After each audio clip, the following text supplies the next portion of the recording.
ఇక సింధూర దగ్గరికి చెంచలమ్మ వచ్చి, చూడమ్మా మనం అంటే పడని వాళ్ళు, గిట్టని వాళ్ళు ఎన్నో ఎన్నో మాటలు అంటారు. మనం అంటే నచ్చని వాళ్ళు అంటారు. మన మీద అసూయతో అంటారు. కానీ అలా మాటలన్నీ పట్టించుకోవాల్సిన అవసరం లేదు.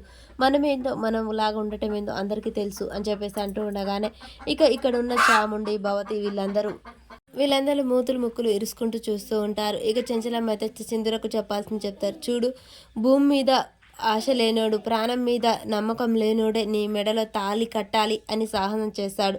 కడితే సాహసం చేస్తే ఏముందిలే అని చేసేవాడు చేస్తాడు. అలా చేసిన వాడు మరుక్షణం భూమి మీద అయితే ఉండడు. నీ మెడలో తాళి ఎవడు కట్టినా నా చేతిలో బలి కావాల్సిందే అని చెప్పేసి చెంచలమ్మ గట్టిగా అయితే చెప్తుంది. ఆ మాటలు విన్న అక్కడ ఉన్న వాళ్ళంతా షాక్ అయి చూస్తూ ఉంటారు. ఇక సింధూర భయపడిపోతూ ఉంటుంది. నేను బయటికి వెళ్తున్నా, భవతి, రేణుక సింధూరని కంటికి రెప్పలా చూసుకోండి అనగానే, సరే సరే వదిన, నువ్వు చెప్పాలా, మీకు క్షేమంగా చూసుకుంటాం, మీరు వెళ్ళండి, భద్రంగా సింధూర మీద గింత వీగా కూడా ఆలకుండా చూసుకుంటావు అని చెప్పేసి అక్కడ ఉన్న వాళ్ళందరూ చెప్తూ ఉంటారు. అమ్మ భద్రం అని చెప్పేసి ఇక చెంచలమ్మ అయితే బయటికి వెళ్ళిపోతూ ఉంటుంది.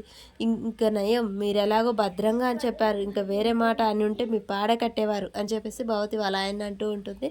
ఇక అవునవును అంతే కదా, నోటికి తాళాలు లేకుండా అవుతున్నాయి ఈ మధ్య, అసలు వదిన చేతులు ఎప్పుడెప్పుడు తింటావా అని చెప్పి భయం అవుతుంది అని చెప్పేసి వీళ్ళు మాట్లాడుకుంటూ ఉంటారు. ఇక చెంచలమ్మ అయితే వెళ్ళిపోతూ ఉంటుంది. సింధూర బయటికి వచ్చి చూస్తూ ఉంటుంది. ఇక కళింగ మనిషి చెంచలమ్మ అటుకు వెళ్ళగానే అన్న ఫోన్ చేస్తూ ఉంటాడు కళింగకు. అన్న, చిరుతపులి వెళ్ళిపోయింది బయటకు, ఇక నువ్వు రావచ్చు అని చెప్పేసి అయితే కళింగకు చెప్తూ ఉంటాడు. కళింగ ఫుల్గా మందు తాగి ఉంటాడు. చెంచలమ్మ కొట్టిన సీన్ని గుర్తు చేసుకుంటూ ఉంటాడు. సరేరా, ఇక ఆ కోడలు పని పట్టాల్సిందే, వస్తున్నా అని చెప్పేసి కళింగ అయితే చెప్తూ ఉంటాడు. ఇక చెంచలమ్మ వెళ్ళిపోవడంతో సింధూర అయితే చంటి ఎక్కడున్నాడు అని వెతుకుతూ ఉంటుంది. చంటిని చూస్తూ నిలబడిపోతూ ఉంటుంది సింధూర. తన మనడో తాళి కట్టిన విషయాన్ని గుర్తు చేసుకుంటూ ఉంటుంది.